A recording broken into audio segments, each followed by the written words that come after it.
Joey in Indiana, you're calling in to ask, I know, questions about skepticism in Star Trek. So welcome, Joey. Yeah, thank you. Jenna and Matt, it's a pleasure to talk to you, and happy holidays.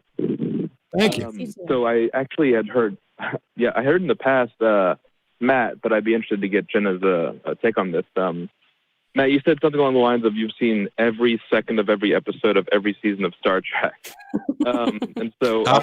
but that's no longer true because I'm behind on Discovery. Oh, okay. So don't say anything about season 2 or 3 of Discovery because I will hang up on you and ban you. That's how anti-spoiler I am. I'll take a note. You're behind on STD. I will not say anything on it. Yeah. So yeah, basically, so I was curious, like when you were a Christian, and the show frequently has moments where the crew has skepticism and science and rationality, not only enlightening people on certain planets, but actually rescuing them from maybe extremism. Like, did that ever like, were you ever thinking about how that may have related analogously to like Christianity on Earth or any other religion? Was that ever going through your mind? Anna, have you watched much Star Trek? I didn't actually find Star Trek until after I turned atheist. And I became angry about that because I feel like it would have helped me a lot. I have a feeling, here's the best answer I can give you, Joey, and that is, I think it definitely contributed strongly to me changing my mind about a number of things, but I don't think it taught skepticism, and I don't think it necessarily taught, it's hard to do skepticism well in science fiction. It did teach me a little bit more about humanism and politics. It did not impact my view on religion right away. As a matter of fact, of the various science fiction shows that I've loved over the years, the one that I think does the best overall treatment of religion is Babylon 5. And so that Babylon 5 probably impacted my thoughts on religion slightly more than Star Trek, but Star Trek definitely impacted my life more broadly than Bab 5 did. Huh. Okay.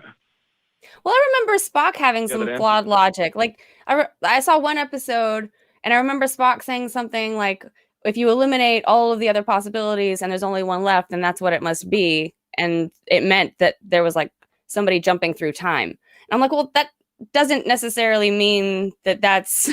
that you know all the possibilities. I actually coined the term Doyle's fallacy for that, because Sir Arthur Conan Doyle, who was not a good skeptic, who wrote Sherlock Holmes, famously had Sherlock Holmes say that without realizing that there's a huge problem there, which is, one, how do you know you've eliminated all other options? You're not omniscient.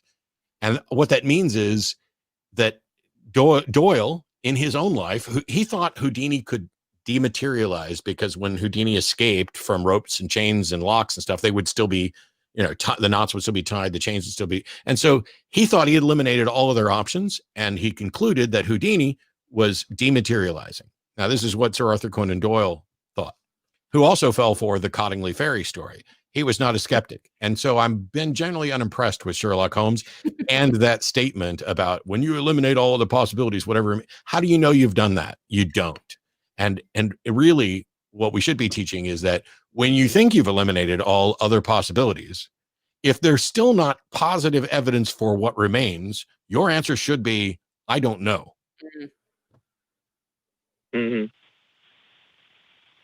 Agreed. I've actually never seen Babylon 5, so I'll have to check that out for sure. I will warn you, most people I've heard from don't like most or all of the first season. And that's that way for some shows. It's really difficult for them to get their footing. But for seasons 2 through 5, I thought it did an exceptionally good job. And I love the way it treated religion. As not that it got it right. I'm saying that it was thought-provoking and impacted me on religion. Okay. Well, thank you, Jenna and Matt. I really appreciate it. And I'll let you guys get on to more theist callers. Sure. Thanks, Joey. Look at 2 cordial calls in a row. Hey, well, let's go for a record.